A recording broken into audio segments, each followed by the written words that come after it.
అసలు వారాహి అమ్మవారు అంటే ఎవరండి? పురాణాల్లో ఎక్కడైనా అమ్మవారి గురించి ఉందా అని అడిగారు. పురాణాల్లోనూ తంత్రశాస్త్రంలోనూ అమ్మవారికి సంబంధించినవి ఎన్నో రహస్యాలు ఉన్నాయి. అందులో ముఖ్యమైనవి 3 ఉన్నాయి. అవి ఏమిటో ఇప్పుడు చెప్పుకుందాం. అప్పుడు మీకు అమ్మవారు అసలు ఆ స్వరూపం ఎక్కడి నుంచి వచ్చింది అనేది అర్థమవుతుంది.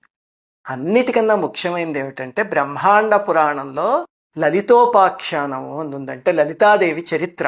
మనం లలితా సహస్రనామంలో చదువుకునేది ఆ అమ్మవారి చరిత్రే కదా.